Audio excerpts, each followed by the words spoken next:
Vamos a ir arrancando esta semana que tiene, por suerte, un tema muy especial para tocar, que es el 9 de julio, ¿sí? Que fue justamente ayer, eh, y donde se han presentado ciertos interrogantes, o por lo menos para nosotros, en la forma de tratar de enfocar la efeméride.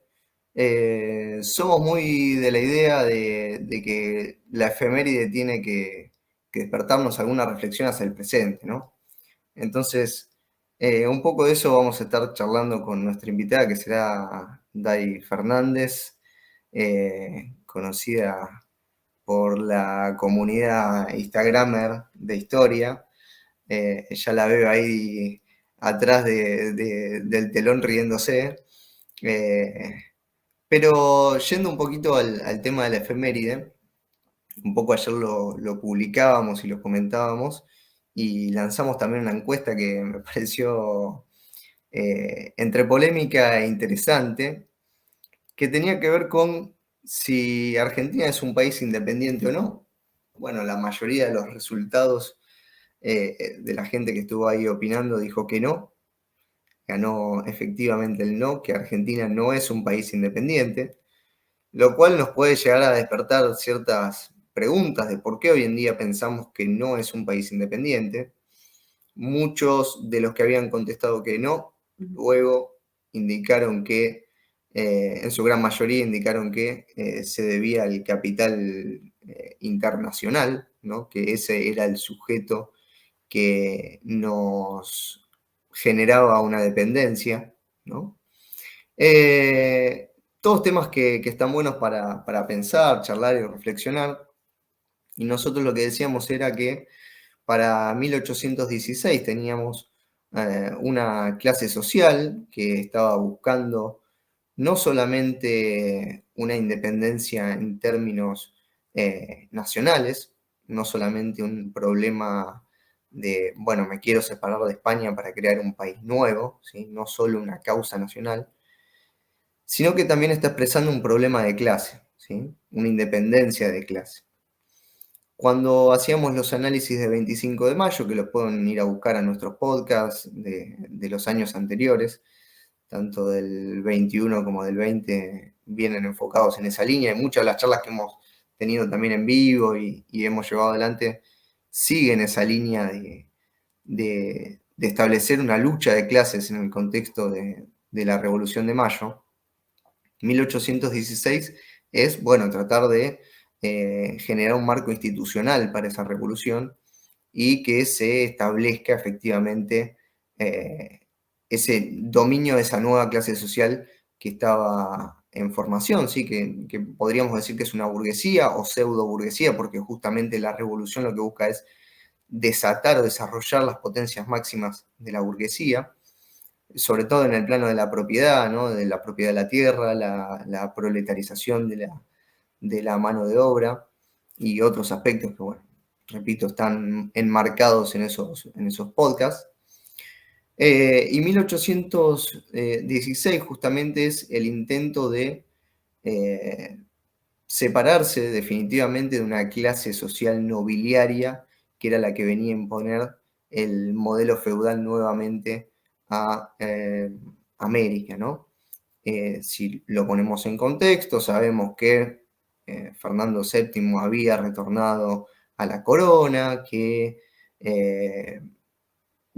la vuelta de Fernando VII venía de la mano de una monarquía absoluta, ¿no? Hay como una reacción, sobre todo acompañado de mano de la iglesia, ¿no? Y de los vencedores de Waterloo. Y entonces, en todo ese contexto, la independencia se hacía inevitable, ¿no? ¿Por qué se enmarca o por qué discursivamente se dan los términos nacionales o nacionalistas? Bueno, porque justamente la clase social que está encabezando el proceso es la burguesía. Como siempre decimos, el nacionalismo es la ideología de la burguesía. Esta postura, bueno, no es intención acá hacer un podcast muy teórico, ¿no? Estamos en un momento, si se quiere, más distendido, pero me parece que es importante hacer esa introducción para poder llevar la reflexión al presente, ¿no? Y lo que traíamos o tirábamos de esa soga hacia el presente era que si nosotros queríamos imitar a los patriotas, ¿no?, de 1810 y 1816, o si nos queríamos distraer con falsas independencias, ¿no? ¿Por qué decimos falsas independencias? Porque la voluntad de fondo de esos patriotas, de esa burguesía, era liberarse de una clase social, ¿no? Entonces, nosotros queremos liberarnos de una clase social o queremos replicar o marearnos con los discursos nacionalistas, ¿no? Y ahí es donde viene toda una rama teórica que incluso nace en la izquierda, nace si se quiere en Lenin, ¿no? O la expresión más fuerte está en Lenin, cuando se refiere al tema del imperialismo, ¿no? Entonces, Lenin ahí plantea que hay países que son colonias, semicolonias, países dependientes, ¿no? Y ahí, bueno, después ahí nace también un poco la teoría de la dependencia, etc. Cuando Lenin hace estas distinciones, pensemos que estamos hablando en un mundo en donde el colonialismo todavía es una forma de expresión, ¿sí? Inglaterra, Francia, España sigue manteniendo colonias. Entonces, en ese contexto, ¿sí?, es que Lenin elabora también el concepto de semicolonia. Incluso si no me equivoco, nombra a la Argentina como semicolonia de Inglaterra, por una dependencia que se establece en los marcos económicos, ¿sí?, donde la sujeción o la dependencia argentina está dada por la exportación de carnes, el retorno de manufactura, los créditos, etc. Bien, desde ese punto de vista, el planteo de Lenin puede ser, digamos, si se quiere, correcto, se puede entender, se puede teorizar mucho más sobre eso. Ahora bien, cuando pensamos que las decisiones que toma la burguesía argentina, por lo menos desde 1880 hasta la actualidad, siempre están sujetas a relaciones de dependencia con el sector extranjero en sus múltiples formas, ahí es donde yo siento que caemos en una falacia o en un error. ¿Por qué?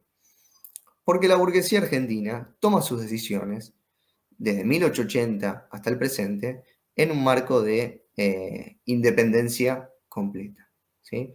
Ahora bien, que las decisiones de esa burguesía no sean favorables para el conjunto de los argentinos, ¿sí?, no implica que las decisiones que haya tomado esa burguesía no sean independientes, ¿no? O sea, siempre yendo al concepto de independencia o dependencia, ¿sí? Esto no quita que haya una relación en donde el más grande se come al más débil, ¿sí?, donde Inglaterra es una potencia, Estados Unidos es una potencia, pero también hay momentos en la historia donde Argentina se ha colocado como acreedor de Inglaterra, por ejemplo, la salida de la Primera Guerra Mundial. Sin embargo, el lazo siguió siendo prácticamente el mismo, ¿sí?